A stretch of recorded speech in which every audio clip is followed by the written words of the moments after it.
Welcome back, Wildcat Nation, to episode 8 of season 6 here on Wildcat Week. I'm Abby Harvey with Isaac Wolf, and today we're spotlighting the number 13 nationally ranked women's golf team. We'll be joined by senior Sydney Leyerle and sophomore Kylee Purdy. Leyerle was an all-tournament and all-conference selection her freshman year, an All-American her sophomore year, and last season was named a Daktronics Scholar athlete. Purdy was named All-American and all-conference her freshman year and has won a few invitationals in her time as a Wildcat. Before we get started, here's your Crossroads League Week in Review.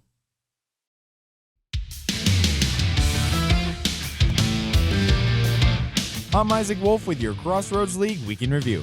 In volleyball, number 5 Indiana Wesleyan secured the Crossroads League regular season championship. The Wildcats took down Marion in a competitive 4-set match on Wednesday, then swept rival Taylor on Saturday. The Wildcats extended their winning streak to 24 games. They also remain undefeated in conference play at 17-0 and will look to finish off the regular season with a win at Goshen on Wednesday. Number 16 Mount Vernon Nazarene posted a pair of wins this week, defeating Grace in 5 sets on Wednesday and sweeping Spring Arbor on Saturday. Lissy Snoffer led the way for the Cougars, averaging 21 kills per game across the 2 wins. Their regular season finale will take place at home against St. Francis on Wednesday.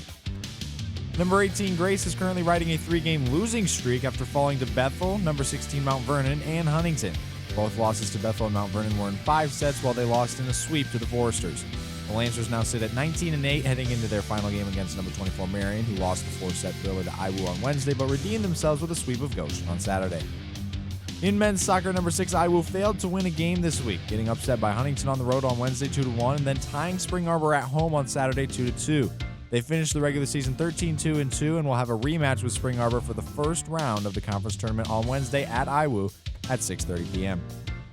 Number 15 Bethel defeated Grace 2-0 on Wednesday. Miguel Martins and Piero Sabroso each scored goals for the Pilots, who finished 12-4-2 and will face Marion at Marion on Wednesday at 3 p.m.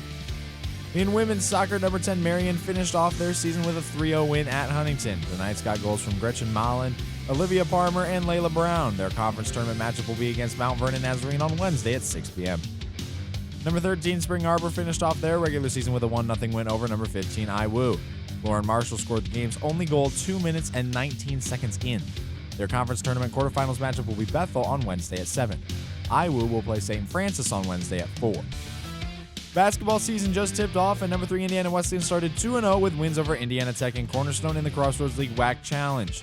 Cademan Bontrager led the way with 27 points in an 82-78 win over Indiana Tech to open the season on Thursday, while Luke Brown put up 25 in Friday's comeback win over Cornerstone.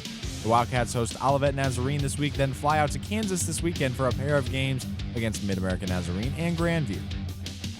Number 8 Grace defeated the University of Northwestern Ohio on Friday, but fell to unranked Rio Grande 69-65 on Saturday. Gage Sefton averaged 15 points per game across the 2 games to lead the Lancers, who play a pair of games in Michigan this week at Cornerstone on Tuesday and number 21 Madonna on Friday.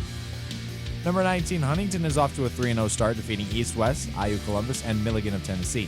Drew Goodline currently leads the team at 17 points per game, and their next game will come at Lawrence Tech on Wednesday at 7:30. In women's basketball, number 3 Indiana Wesleyan put up 298 total points across their first 3 games, winning by an average margin of 52.6 points. The Lady Wildcats head to Grand Rapids, Michigan this weekend for a pair of games against Aquinas College and Cornerstone. Lily Frazier leads the team, averaging 18 points per game. Number 22 St. Francis is 2-0 after a pair of blowout wins over Cornerstone and Michigan Dearborn. They play a pair of Illinois teams at home this week, Olivet Nazarene and St. Xavier. As for this week's Crossroads League Awards, the volleyball attacker of the week is Lissy Snoffer of Mount Vernon. Snoffer powered number 16 Mount Vernon past number 18 Grace in Spring Arbor with 5.3 kills, 4.8 digs, and 0.4 blocks per contest. Snoffer posted double-doubles in each outing, logging a 20-20 performance in a 5-set win over the Lancers. The volleyball defender of the week is Emma Lyons of Marion. Lyons had a 40-dig effort in a 4-set loss to number 5 Indiana Wesleyan for number 24 Marion. Crossroads League leading dig artist ended the week with 7.7 digs per match against IWU and Goshen, tallying a combined 54 digs in the 2 matches. The volleyball setter of the week is once again Abby Porter of Indiana Wesleyan. Porter had 2 more 40-assist showings for number 5 IWU, tossing up 43 helpers in each of their wins over number 24 Marion and Taylor. Porter added 13 digs and 5 blocks in a double-double against the Knights. The women's soccer offensive player of the week is Lauren Marshall of Spring Arbor. Marshall scored the lone goal of the day in the 1-0 win for Spring Arbor over number 15 Indiana Wesleyan.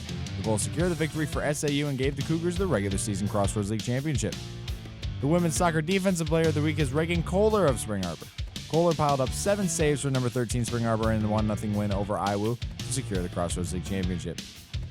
The men's soccer offensive player of the week is Samuel Wehaus of Marion. Wehaus scored twice in a 2-2 draw for Marion against Huntington. The freshman forward found the back of the net twice in a 5-minute span during the second half to help the Knights secure the tie. The men's soccer defensive player of the week is Benjamin Venegas of Bethel. Venegas helped number 15 Bethel post a 2-0 shutout of Grace by recording 5 saves in goal for the Pilots. The women's basketball offensive player of the week is Elena Nelson of Spring Arbor. Nelson posted back-to-back double-doubles for Spring Arbor in blowout wins over Cleary and IU Columbus. Nelson averaged 26 points, 12 rebounds, 3 assists, and 1 steal per game in the 2 wins while shooting 53.7% from the field. The women's basketball defensive player of the week is Lily Frazier of Indiana Wesleyan. Frazier recorded a triple-double with 26 points, 14 rebounds, and 10 steals in number 3 Indiana Wesleyan's 89-60 win over St. Xavier and averaged 9 rebounds, 6 defensive boards, and 6.5 steals per game in a pair of dominant Wildcat victories. The men's basketball offensive player of the week is Gabe Newhoff of Spring Arbor. Newhoff led Spring Arbor against a pair of receiving votes foes with 24 points per night on 66.7% shooting from the floor. The junior forward also grabbed 6 rebounds and 1 block per game for the Cougars. And the men's basketball defensive player of the week is Anton Webb of Taylor. Webb continued his strong start to the season and helped keep Taylor unbeaten by averaging 16.5 rebounds, 1.5 steals, and half a block per game for Taylor in a pair of wins. In addition to his work in the paint, Webb netted 12.5 points and 4 assists per outing. That's all for this week with your Crossroads League Week in Review. I'm Isaac Wolf. All right, so both of you guys have been named an All-American in your time as a Wildcat. What does that mean to you guys? I think for me personally, it was like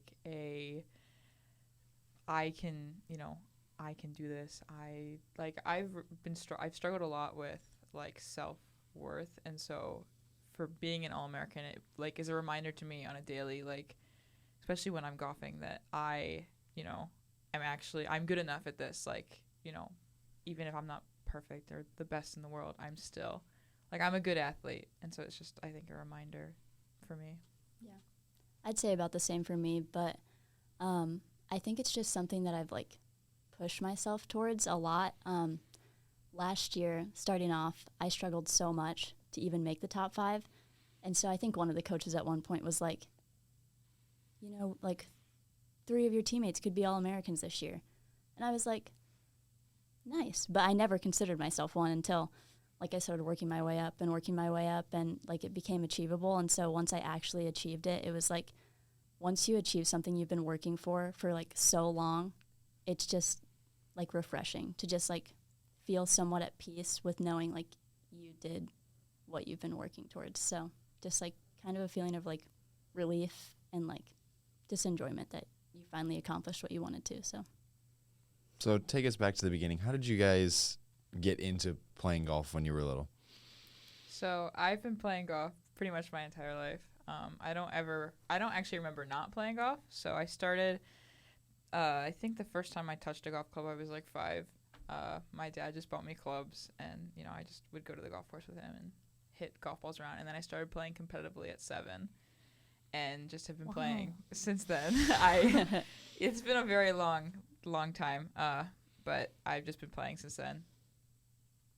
Yeah, mine looks a little different than Sid's. So I actually grew up a soccer player, so I played soccer since I was 4 up until my sophomore year of high school. So when COVID happened, I was a freshman, only played soccer my freshman year, and then going into my sophomore year, my whole family's a soccer family. So my dad's a ref, and he was like, hey, this year you guys aren't going to have a soccer season, so like if you want to play something, you could play golf. And I was like, all right. So my sophomore year of high school, I started playing golf, and my school is somewhat small. I live in like a really like rural community, farmers everywhere. So we didn't have a girls golf team either, so I had to qualify for the boys golf team, and I somehow made the top 5 the first time I qualified. So from that point on, I just realized like God gave me the talent to play golf, and quit soccer the next year, which is crazy because I'd played my whole life. But yeah, I just worked really hard at it, put in a lot of hours that next year, and I guess COVID was kind of a blessing for me because that's when I started playing golf. So How much experience did you have? Did you play at all before your sophomore year, or was your sophomore year literally the first time you touched a golf club? I had touched a golf club maybe like 2 summers before that. I think my family went on vacation, and I used my brother's junior set to play like 1 round on vacation. But other than that, no, I hadn't really picked up a golf club until then. So, I mean, just so blessed that God gave me the talent to do it. So Came naturally. yeah, definitely. Yeah. How did you guys know you wanted to play golf in college? I don't remember ever particularly like thinking about it, just because it was always something like when I decided that golf was what I was gonna do, like focus on the most. I kind of was like, okay, college goes along with that, like college athletics goes along with that. It just was something I had been doing for so long that it just made sense that I would, go and play in college. And I'm definitely grateful for sure that I did. Like, it's hard. Being a college athlete is hard, but I'm definitely very, very thankful that this is where God brought me and that I had college golf, because who knows where I would be without it. So I'm definitely grateful for it. Yeah. I don't really know what brought me to college golf other than the fact that I grew up in a family that like you had to work for what you got. And so I would have to probably work like 2 jobs if I wanted to just come to college and not have a scholarship of some kind. So it was either soccer or golf, and I realized that my talent was with golf. So looking around was super late for me just because I started so late. So my junior year, all of my stats looked horrible because my sophomore year was my first year playing golf. And so recruiting looked a little bit different for me, but super blessed that Bloom gave me a chance.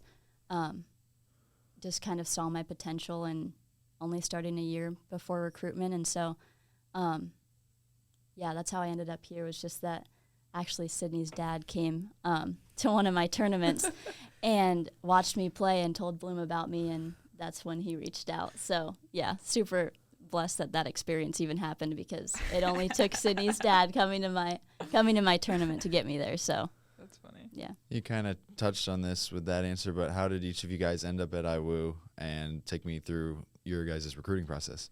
Yeah, so my recruiting process was a very, very long process, probably a little bit longer than Kylie's. I had been like going on college visits since like 8th grade. Like, I knew I was going to play in college, and so I had been going on visits, like trying to get ahead. And I had a school, Xavier University is where I wanted to go. That's where I thought I wanted to go. I thought the coach was going to give me an offer. I had gone and like spent the night with the team and like take a tour of the school and like practice with them and everything. And that's where I thought I was going to go. And I thought she was going to give me an offer. And then 2 weeks later, she called and she was like, hey, so I offered 4 people ahead of you, and all 4 of them took the offer. And so I don't have another one. And I was like, oh, okay.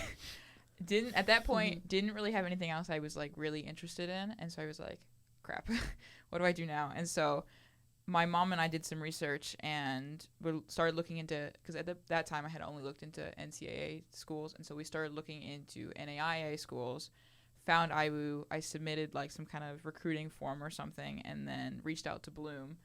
And I came on the visit, like the first day I came to visit, I like literally stepped on the campus and I was like, I know this is where I'm going. Like, I just knew in that moment that this is where I belong. This is where I wanted to go. So. Yeah. So my recruiting process kind of started at like, I would say beginning of my junior year of high school. So the way I did it was I got on this like recruiting website. I don't really know what it was called, but all the coaches can like view all of your stats from high school on there. And so I put all my stats on there, and you can write some letters. So I wrote a letter on there. And after that, I kind of typed in all schools that were 3.5 hours within like 3.5 hours of my house, because I just didn't want to go outside there. And so typed that in, brought up a list of all the schools, looked at all their golf programs, looked at all of the ones that had the major that I wanted to go into, and just like started deleting. And I think there was only like a couple left, and one of them was Taylor, one of them was Mount Vernon, and IWU wasn't on my list. It was 3 hours and 32 minutes away from my house, so it got cut off right on the line. So I visited Mount Vernon first, and then Taylor after that, and I had kind of been like dead set on going to Taylor. Like, I was so into it, and like raided their bookstore for whatever gear I could get, because I was so convinced I was going to go there. But it was the summer after that, so the summer before my senior year, and I was playing in a golf tournament, and on our way back, I got an email that Taylor's golf coach had just resigned. And so I didn't really like have an offer anymore. I was never officially offered something, but he was like, reach out and I'll give you an offer. And so after that, I was like, I feel like God's pushing me to not go to Taylor. So I was just not going to play college golf at all because I just didn't feel right anywhere else. And that was when Sydney's dad showed up at one of my high school golf tournaments and told my parents that there was still a scholarship available because someone that Bloom was recruiting decided that they weren't going to come here. And so they usually don't have that spot available because I was a senior in high school at that point. Like, usually we're not still recruiting at that time for, like, junior year is your recruiting year. And so after that, I mean, Sydney's dad reached out to Bloom and was like, hey, look at this girl. And I came on a visit here, and he gave his presentation on free, which is, like, our motto. And I was just, like, so at peace with, like, what the message of that was and, like, what he expected of the program and what he expected out of me. And he was like, hey, like, let me know if you want to come here. And as soon as we drove away, I texted him, and I'm like, I want to come here. So, yeah, it was pretty cool how that all worked out. But, yeah, I think he really got me with the fearless, relaxed, engaged, and enjoy portion of the program, because every other college coach that I talked to was so dead set on, like, scores, like, so score-based. Like, you qualify by scores. Like, your worth is in score. And Bloom was so opposite of that. He was like, we're so faith-driven, and that's, like, the reason behind our program. And your goal of every tournament is to share the gospel with someone. And so knowing that and knowing that all of the weight isn't in what you shoot, I mean, all of IU athletics wants to be good. I mean, clearly something's working for all the programs here. So, yeah, it was kind of like a balance of, like, I want to be really good at my sport, but I also want to have that balance of the faith base. So, can you explain that free motto you guys go by, what it means, and how it plays out in what you guys do? Yeah, so like she mentioned, free is fearless, relaxed, engaged, and enjoy. And we kind of get it from 1 Corinthians 9:19, which says, even though I am free and belong to none, I have made myself a slave to all to win as many as possible. So that's kind of like the overarching idea. We use it kind of just in life, in golf, to try and, play relaxed and just play free in general and be able to share Christ with the people around us. That's kind of our whole goal. Like, every time we step on the golf course, that is, yes, we want to play well, but we want to be able to do that as well. And so each word has its own verse that goes with it. Timothy 1 Timothy 1:7, right? I think. Yep, we'll go with that.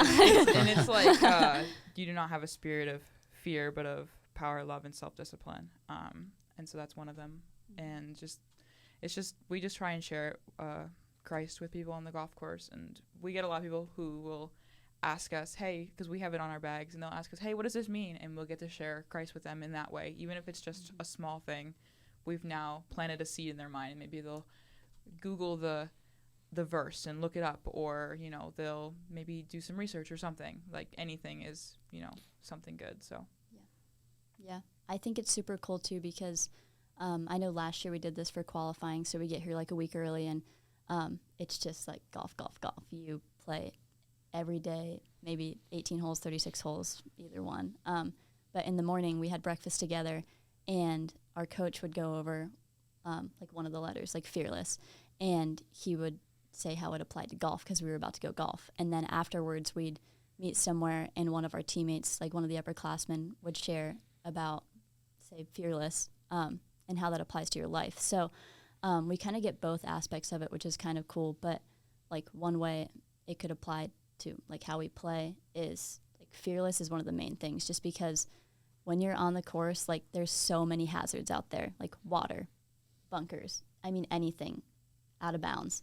And that's, like, the first thing you see when you step on the tee is, like, okay, what's the dangers of this hole? And I think he's kind of, like, restructured our minds to think, like, no, like, those things aren't even here. Like, let's focus on our target, where we want our target to be, so that we have the most room to mess up, and we can just be confident in swinging to that target. So That's kind of how it applies to the course. And then I think in life, just living like fearless, relaxed, engage, and enjoy, like those 4 words are something that everyone wants to have in their life. It's just like how to get there. And so, like Sydney said, the verse is to like have that base, like that root, to know like if I'm struggling with one of those things, like that's where I'm going to go to find like how to regain that.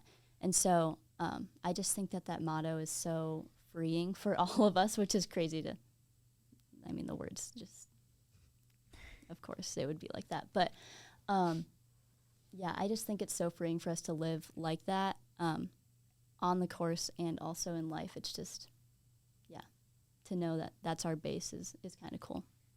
So my dad has played golf like all growing up, and he's always like saying it's just a lot of long days. So how do you deal with like being in your thoughts for that long? Because I feel like golf is a lot of mental game. It absolutely is. I think golf is probably one of the most mental sports. I mean, 36 whole days are crazy. I mean, you're on the golf course from sunup to sundown some days. Like, it's a lot. That's like 12 hours of golfing. It's a lot.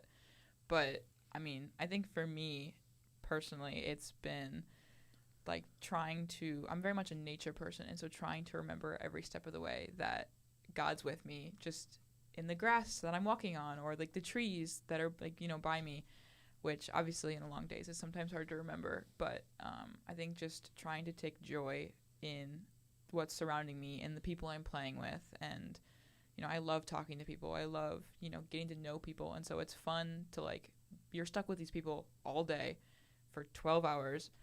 Might as well try and get to know them, right? So that's what always has tried to like help me focus on something else instead of how I'm playing that day. Yeah, I completely agree with that. We just went to Florida this past week and played 36 holes on one day. And, I mean, Florida can be really, really hot.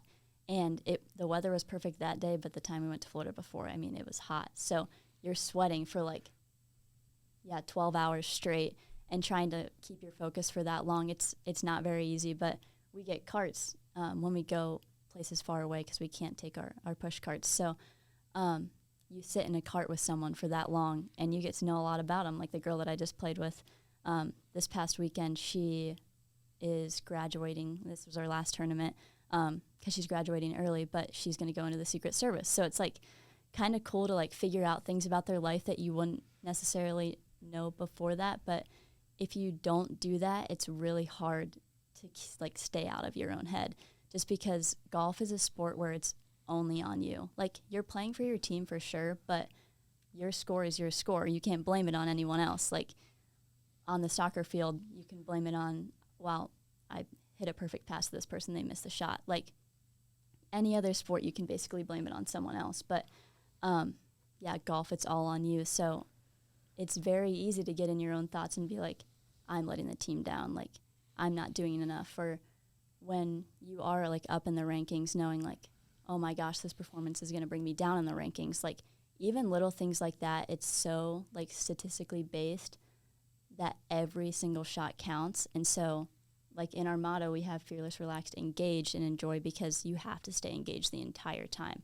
Because if you're not, like, a 3-foot putt counts as much as, like, a 245-yard drive. Like, it's the same thing, which people don't understand that at all. But, like, going from this distance to, like, 2 football field distance, it's the same thing. So staying mentally engaged over every single shot, while also, like, obviously, like, communicating Christ to people, it's like a good balance to have. But, like, staying out of your thoughts is a good way to just, like, you just talk to people. And yeah, like Sydney said, enjoying nature too is a good way to do that. So, Sydney, in being a senior this year, what kinds of steps have you taken to become one of the leaders of this team? Mm-hmm. Yeah. So I actually had coffee earlier with one of my teammates, which was really good. One of the other seniors, which is kind of fun.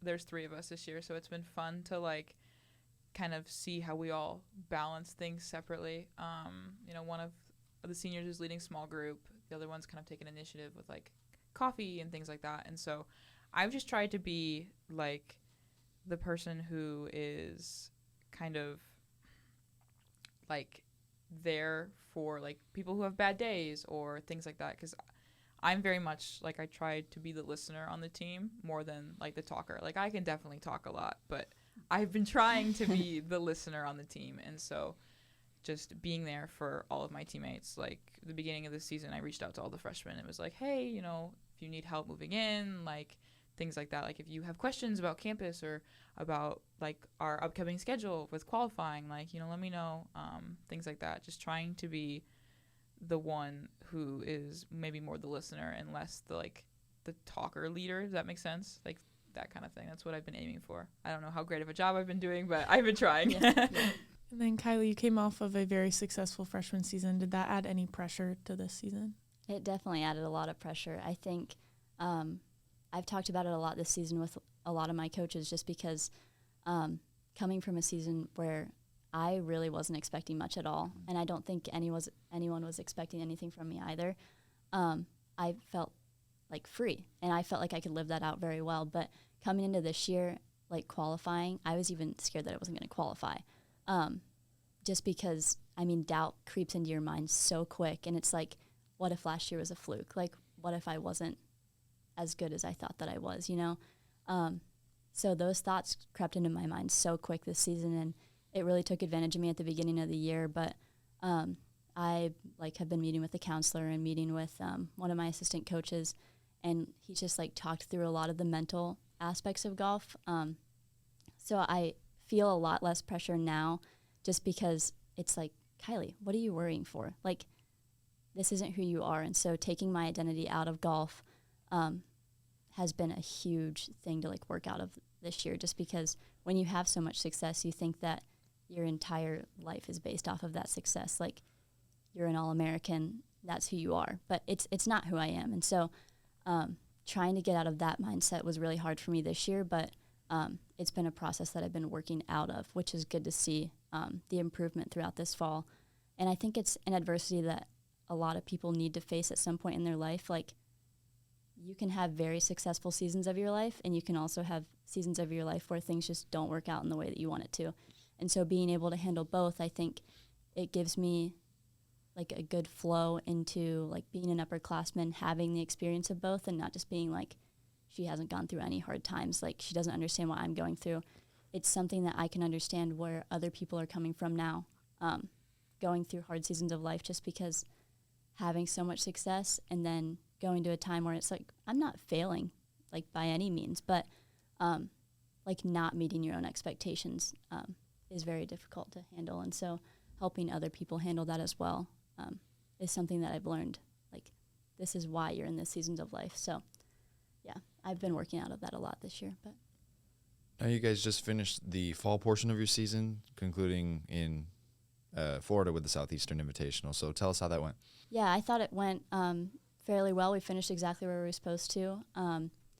So Coastal Georgia was ranked 1 below us going into this tournament. We were ranked 14th, and they were ranked 15th, and we beat them by 1 stroke. So, I mean, it's very tight, and I think all of our girls finished about where we expected. I would say nobody, like, exceeded expectations by any means. Going into tournaments, you kind of have, like, an expectation of what you want to shoot, and so I don't think any of us were like, yeah, we really, like, exceeded all of our expectations, but I thought we were satisfied with how it went. Obviously, you kind of, like, want to beat a team that's higher ranked than you, just because that's just the nature of our team. We're very attacking and, like, always want to take the next step, and so going into the first day, we wanted to play with Kaiser, who's ranked, I think, number 1 in the nation right now, because it's just a cool experience to play with the number 1 ranked team.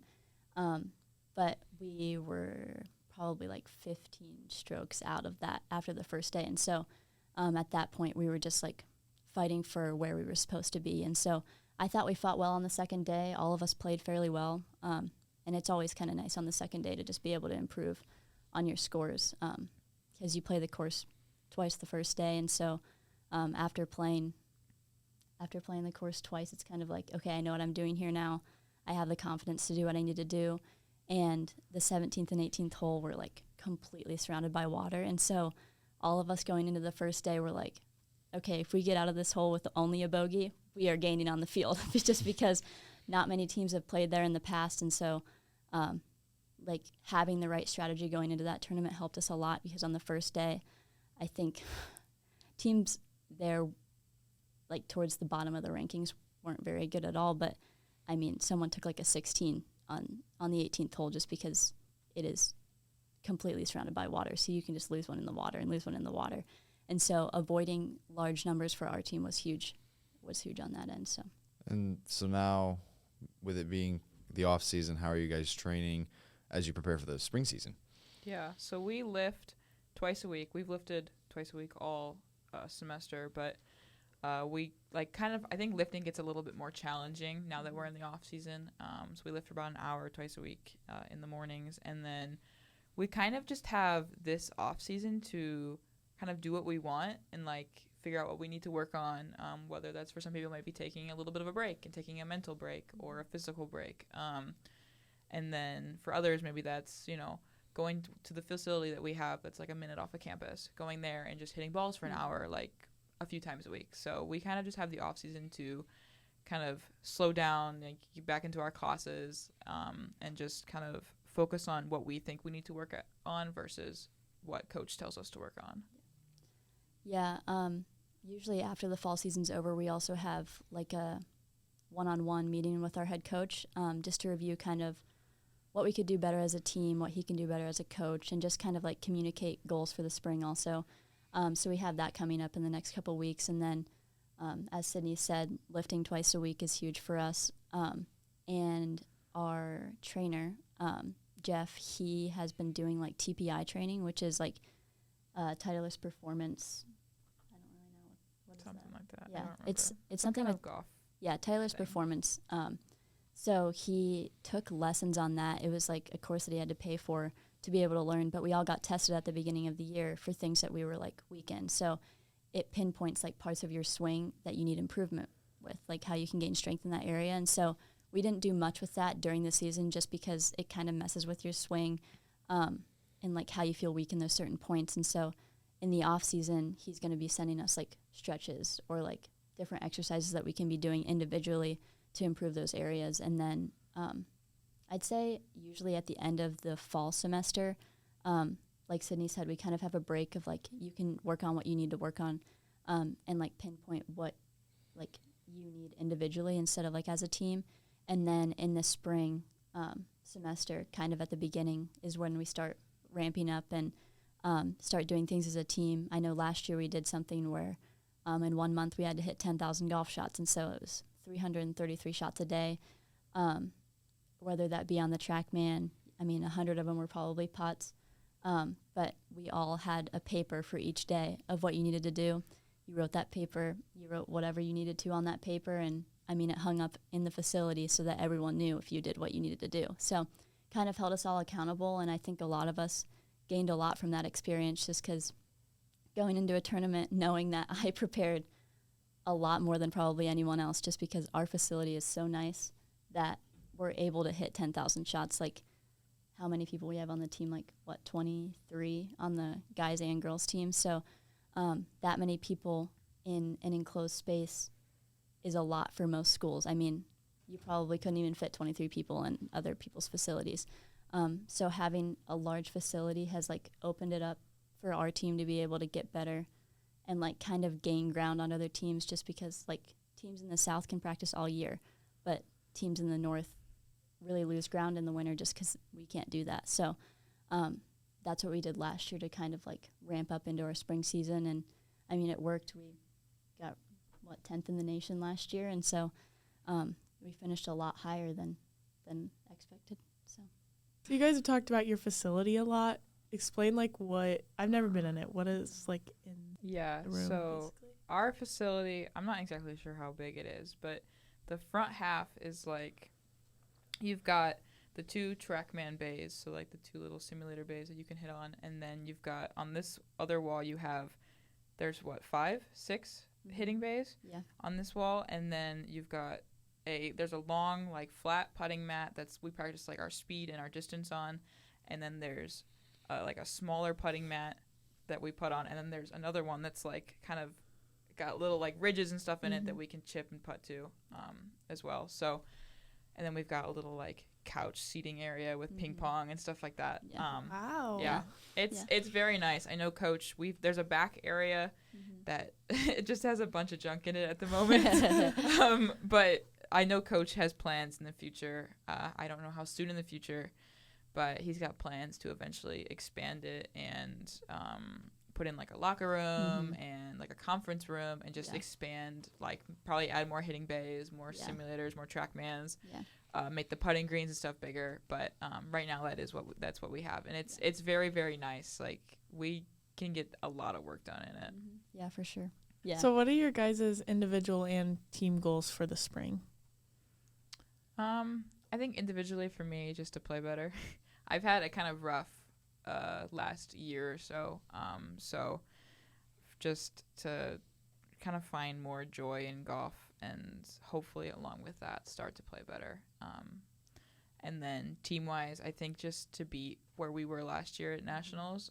Every year I've been here, we've gotten like a spot or two better, rankings-wise nationally. We've finished better at Nationals. And so that's just my goal, to continue doing that.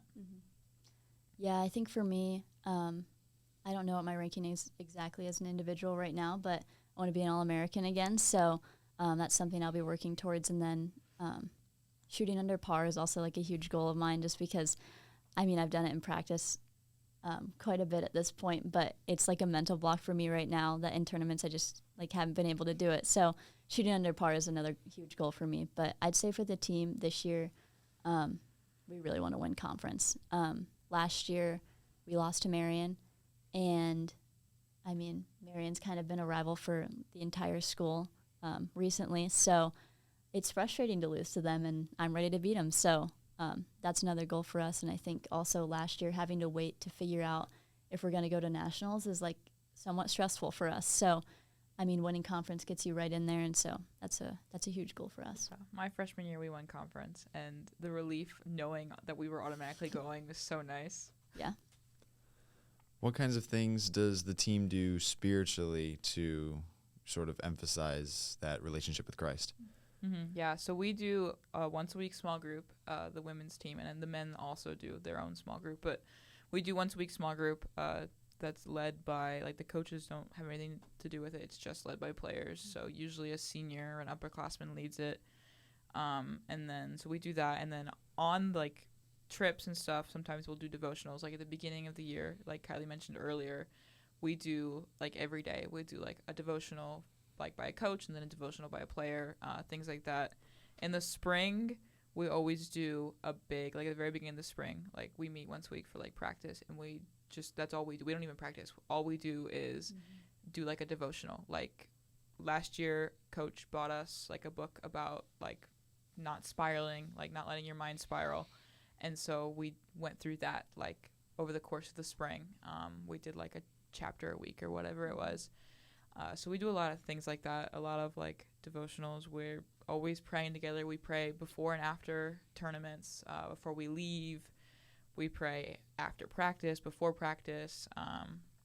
So we're always praying together, and then just things like that I think are super important, and those are typically the things we focus on. Yeah. I think another huge thing, too, spiritually for our team is that both of our assistant coaches are actually pastors. So I've been able to meet with one of our assistant coaches probably like twice a month, and he kind of just encourages me spiritually, like, this is what you can do to, like, take another step. And I've been, like, fasting recently because he suggested fasting just for, like, kind of, like, peace for me. And so just having those two there as, like, people to look up to spiritually is great to have. And then also our small group is going through, like, a devotional right now where every week you complete, like, 2 sections of it, and we all come together, and it's kind of discussion based to where someone has, like, a message at the beginning of what they got from it, and then just asking questions and, like, bouncing ideas off of each other is kind of cool because everyone on the team is at different spots spiritually, and so kind of seeing where everyone's at and like figuring that out and how we can help each other individually.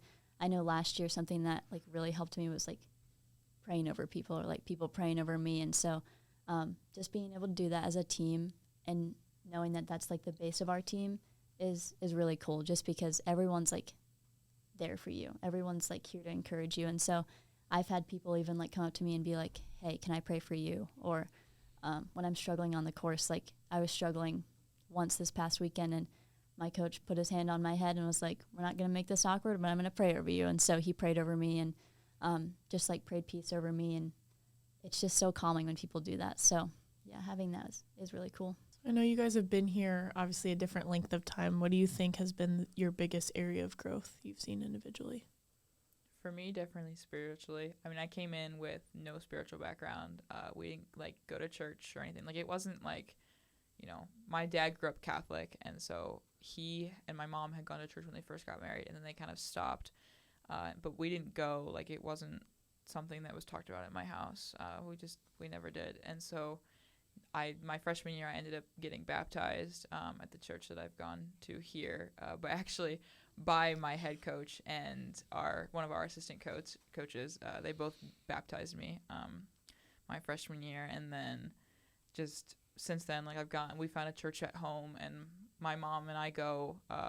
My dad goes when he can, and then my mom, even when I'm not home, goes on her own, which is crazy because my mom is very much an introvert and doesn't like going places by herself, but she goes by herself now. And so just in my whole family, I've seen it. And then just in me, that growth, definitely not what I expected from college, for sure. I did not come into college expecting to grow more spiritually than I did in golf, but yeah, I would say it's probably like an equal growth for me, probably a little bit more spiritually than in golf, but obviously I had a late start to golf, and so golf is very strategic, I've learned. And there's like a purpose behind like everywhere you hit the ball. And so, yeah, figuring out what is that purpose, like why am I hitting it here, has been huge for me. And my coach has walked with me in a lot of tournaments to point out, like, why am I doing this? Is this a smart decision? Because I made a lot of dumb decisions in high school that led to way worse scores than they should have been. And so he's kind of helped me like guide my way around the course to be able to manage that better. And then spiritually, my dad's a pastor. And so growing up, not that I had to, but I've always like followed the beliefs that he's had, and just kind of adopted them as my own without knowing like really why I had those beliefs. And so coming to college, I had a phone call with one of our assistant coaches before I came here, and he's like, where are you with your faith? And I was like, I feel like it's not really my own. And so coming here, I've been able to make it my own, which is kind of cool. Like understanding why I believe what I believe, and being able to share that with other people, and even finding how other people believe is kind of cool, because everyone has different views, which I have never really experienced before because my dad's always been the pastor of our church. And so, yeah, seeing what other people believe and then figuring out why I believe what I believe has been a huge area of growth for me. If you guys had to pick one memory from your career here so far for you, and almost in total for you, what would be your favorite? I'd say right now our trip to the DR my sophomore year, we went on a missions trip to the Dominican Republic, and just that whole experience, just like being there, and it just was amazing. One of the last nights we were there, we went to like a resort, and we were on the beach, and we did communion on the beach, and it was so like just hearing the waves, and just it was such a good experience. And then afterwards we went to a little dance party they were having on the beach, and it was such a shift in like mood, but it was so fun. And just that whole week, like getting to work with people who didn't know Christ, or like we got to teach English to kids who don't know any kind of English.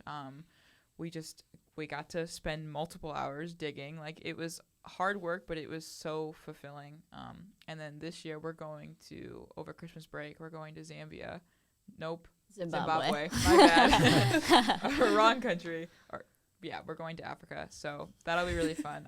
I'm very excited for that. So yeah, I have not been on a missions trip yet, so I'm really looking forward to that. But I'd say my favorite memory was probably at conference this past year. I was so nervous going into it just because we were on that line of like getting to go to nationals or not, so I felt a lot of pressure. But in my first round at conference, I was like 63 yards out, and the green was like such an odd green to putt on. So I was just like, oh my word, to make bogey, this is going to have to be a miracle. And from like 63 yards out, I like chipped in, which is like crazy. So my parents went crazy on that. And then the same day in my second round, we played 36 holes that day. I was like 153 yards out. I remember the exact yardage. And I had hit it into a tree off my drive. And so I had to punch out in the fairway. And so to make par, I was going to have to like hit it to like 2 feet and putt in. So I was like, this is going to be a miracle par. And I hit it in from 153 yards. So on the same day, I holed out twice, which is crazy. But yeah, that was a fun day for me. So That's all we have. Thank you guys for joining us and just talking about golf. Definitely a very interesting sport, but a fun one to hear all about. And then thanks, Wildcat Nation, for tuning in to episode 8 with women's golf, Sydney Leyerle and Kylee Purdy.